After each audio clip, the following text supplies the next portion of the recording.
Ito naman si Madam Lenny. Parang nag-e-expect pa ata na maimbitahan.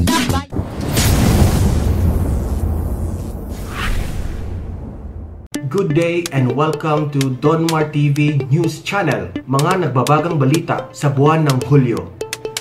Pagkatapos ng lahat ng kanyang ginagawang pangongontra, panggugulo, pagpapakalat ng fake news, ini-expect niya pa atang maimbitahan siya. Kasi ikaw kunwari ikaw, abay panay ang kontra lahat na ng kasiraan ng gobyerno, sinabi mo na. Tapos magbabalita ang Pangulo sa taong bayan ng kanyang nagawa. Ano naman ang gagawin mo doon? Nandun ka lang para alamin, kontrahin. Kokontrahin ko yan. Mamaya kokontrahin ko yan. Ano ka ba namang klase Vice President?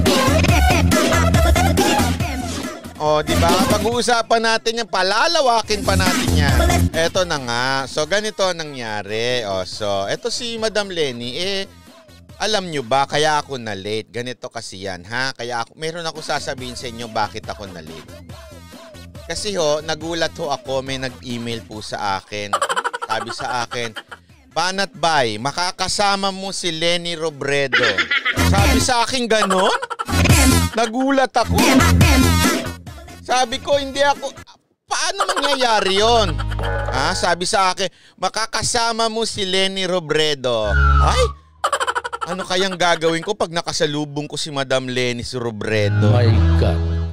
Siguro sasabihin ko, Madam, ano na ba ang lagi niyong pinagsasabi at paninira sa ating presidente? Baka gusto mong ikaw na lang ang maging presidente. Magka masyadong ambisyosa, mag-antay ka ng eleksyon, ha? Makakasama ko po siya. Kailan? Bukas. J.R. Zobal, salamat sa $5. Alam nyo kung paano ko makakasama? Ganito. May papakita ko sa inyo, atin-atin lang ha, huwag nyo sasabihin. Bawal kasing sabihin ito. Alam mo naman, tayong mga magkakasama dito, close tayo, ganun tayo, ganon. Ha? Diba si Madam Lenny, hindi daw siya naimbitahan. Naimbitahan lang daw siya dito sa Zoom meeting lang, yung Zoom na app. So, nandun lang siya, habang nanunood kay Presidente, nasa Zoom lang siya. Aba, sabi ko ba naman? Nag-expect pa si Madam. Tapos, bigla akong nag-check ng aking email. Tingnan nyo to ha, wait lang, may papakita ko sa inyo. Yan. Ayan may ganyan sa email ko.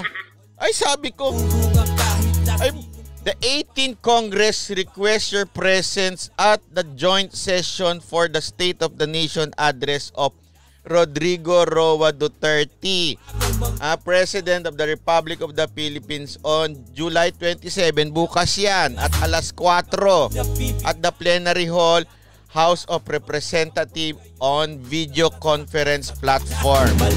Salamat Sir Apple. Shoutout Sir Banat sa lahat ng mga freelance web developers, ha? Yan, wala bang dyan? Love developers, yung mga nagde-develop ng love. Apple Gesma. Ay, pambihira. So, makakasama pala'y ako doon sa Zoom na yon. So, chinek ko. Totoo ba yan? Baka spam yan. Ay, spam. Oo, masarap yun, di ba? Yung spam. Ay, sige. Nung tinignan ko pa yung email, baka naman generic itong sulat na ito. Abay, tingnan nga natin. Ay, mali. Ay, ayan. May imbitasyon talaga. Ayan, Ay, wait lang. Ay, bakit hindi ko mag-select siya? Anong kalokohan yan, ha? Ayan, lagay natin sa gitna. Ayan. Dear Mr. Byron Cristobal, that's my name. Sabi, greetings from the 18th Congress of the Philippines. Ayan. 18th Congress of the House of Representatives. Speaker Alan Cayetano and Kong Cayetano are pleased to invite to witness the joint Congress session. Ay, naimbitahan pala talaga ako. Tapos sa baba, through Zoom conference Ayun yung yung key. Hindi ko na syempre pwede ipakita. Baka mamaya dalawin tayo nung yung nagma-McDonald's. Mahilig bang gulo yun eh.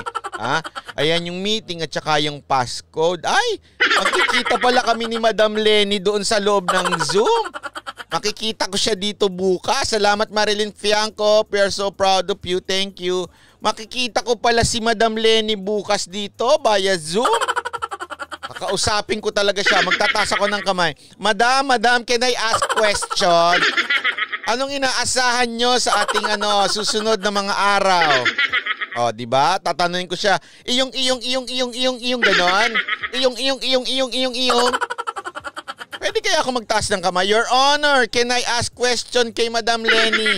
Ano ba ibig sabihin ng iyong nyo? Tsaka bakit po kayo madalas mabahala? Laging ako'y nababahala, ganon. Sabihin ko, Madam, ano ba? Bakit ayaw niya kasing maging vegan o kaya yung plant-based diet para hindi kayo laging nababahala? Masyado kayong tumataas ang BP ninyo. Elud Shiralyuga, 610. Salamat po. Kaya lang nakakainis. Zoom meeting ito tapos biglang merong barong Pilipino. Wala akong barong Pilipino. Paano na yan? Wala bang magpapairam sa akin? Ganon? Actually, meron akong tanong dito. Kailangan po bang naka-face mask? Hindi ko baka mamaya mahuli ako doon. Wala kang face mask. Ay nako, sabi ko nga, paano na ito? Wala akong costume.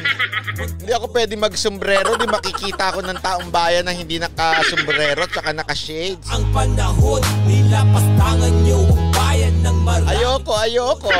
Parang hindi ko ata gusto yon. Pero gayon pa man, salamat sa inyong imbitasyon. Alam mo, napaisip tuloy ako kaya ako natagalan dito. Sabi ko, paano na? Wala naman akong barong. Wala naman akong costume. Napatingin yung ko, meron ako yung Americana, di ba? Yung Americana. Pwede naman nata suit eh. Kaya lang, t-shirt yung loob. Wala ata akong ganon.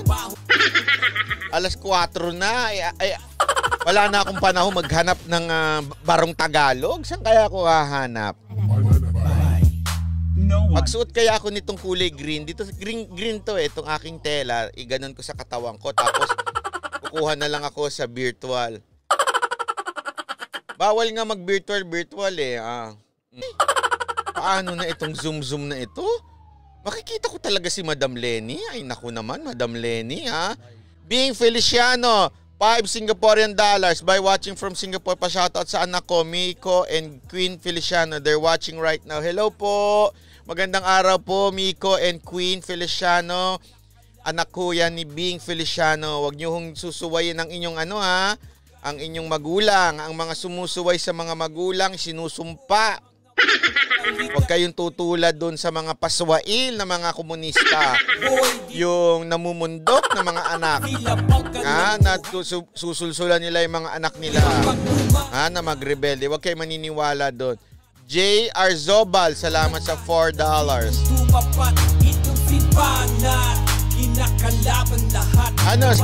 Anong gusto niyo isuot ko? Barong Tagalog?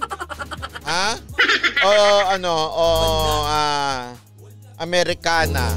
Bernard Flores, good morning brad, as usual late. Kapag mali ang bunga ng puno mula sa ugat, maraming dito sa ating mga nagmamagaling, mga ugaling dilawan naman na puro praning, mga bulok ang dating, huwag kang magsinungaling, kaming mali. Ano kaya? Ang tanong ngayon, magmamas kaya ako o hindi? Kasi meron akong special mask para makita nila, ma-promote naman yung mask ko. Hindi pa siya ubos. Ayan di ba ang ganda-ganda ng mask ko Pogi. Nakakapogi itong mask ko, promise. Sabi ni Rudy Bunagan, spaghetti na lang ang isuot ko. Ay nako. Sa mga palabas, mga kampon kayo ni Judas at saka Satanas. Nakabarong tas naka-shorts, ano? Correct! Tapos na ang panahon nila. Nag-PPE daw ako para safe. Okay, go! Ito na ang panahon upang kami umangat.